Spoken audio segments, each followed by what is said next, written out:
दोस्तों, कभी कभी एक छोटी सी चीज, एक सिंपल सा ऑब्जेक्ट पूरे फैंडम को हिला देता है। ना कोई स्टेटमेंट आया, ना ही कोई कंफर्मेशन आया, बस एक चश्मा और खुद किम तेयोंग। और सवाल ये नहीं है कि ये चश्मा किसका था, बल्कि सवाल ये है कि वो चश्मा यहाँ कैसे आया।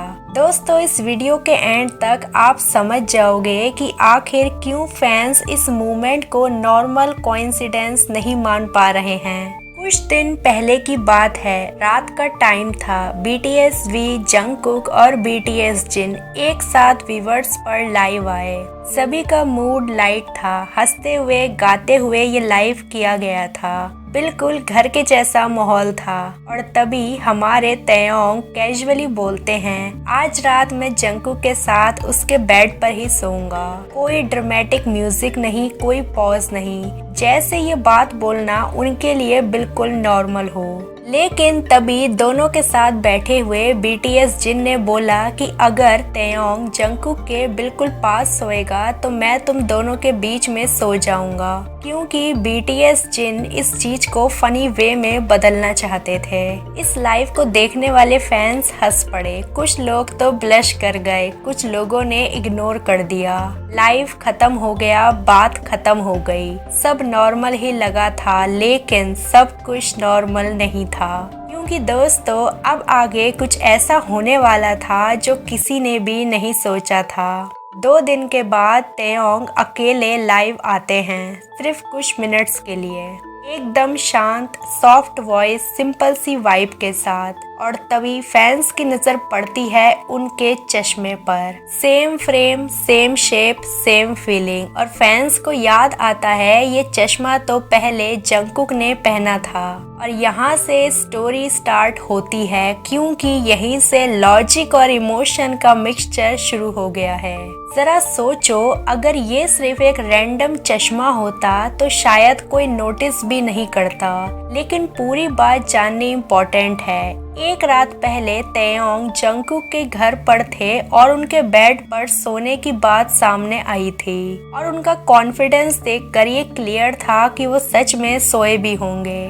2 दिन बाद तेयोंग अकेले लाइव आए और वही चश्मा उन्होंने पहना हुआ था। फैंस का सवाल बिल्कुल सिंपल था, अगर वो जंगकुक का चश्मा था तो तेयोंग ने उसे वापस वहाँ पर क्यों नहीं छोड़ा। यहीं से इमेजिनेशन शुरू होती है, यहीं से थ्योरीज बननी शुरू होती हैं। बात सिर्फ ये नहीं थी कि तेयोंग जंगकुक का चश्मा उनके घर से उठा लाए। बात तब आगे बढ़ी जब लाइव के टाइम तेयोंग जंगकुक का चश्मा लगा के मानो सभी को ये प्रूफ देना चाहते हो कि वो जंगकुक से कितने क्लोज हैं। एक सिंपल सा एग्जाम्पल सोचो, अगर आप अपने किसी दोस्त के घर जाओ और वहाँ से उसका हुडी या पेन या वाटर बॉटल कुछ भी गलती से उठा लाओ, तो वो आपका कौन होता है? यूजुअली जिसके साथ आप कंफर्टेबल होते हो, जिसके साथ ऑकवर्डनेस 0 हो, जिसके साथ बाउंड्रीज ऑटोमेटिकली सॉफ्ट हो जाती हैं। इसीलिए फैंस इस मूवमेंट को कंफर्ट का सिंबल मानते हैं।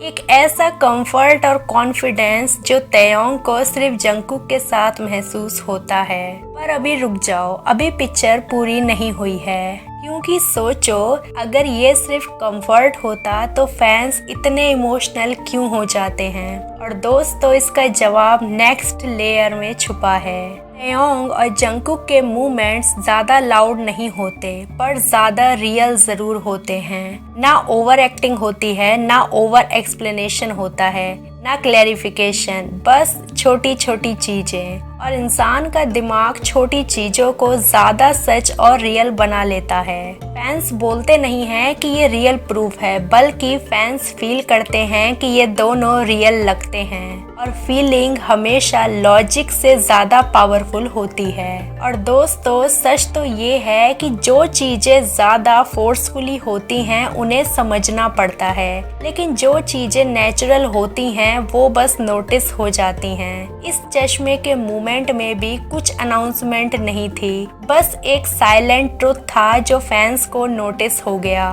एक सवाल अभी भी बचा है, अगर ये सिर्फ एक कोइंसिडेंस ही था तो फैंस इसे भूल क्यों नहीं पा रहे।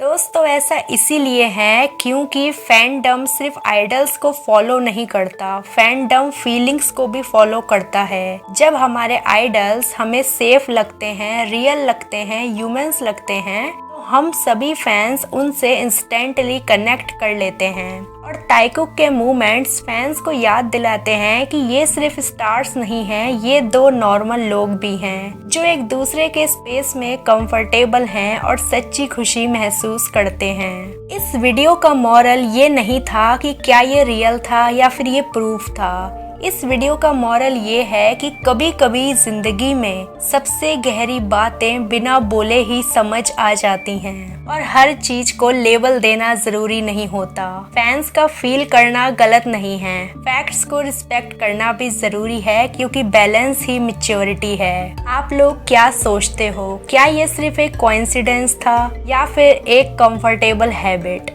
कमेंट्स में अपनी रियल फीलिंग्स शेयर करना और ताइकुक के कौन से मूवमेंट्स आपको सबसे ज़्यादा पसंद है वो मुझे ज़रूर बताना।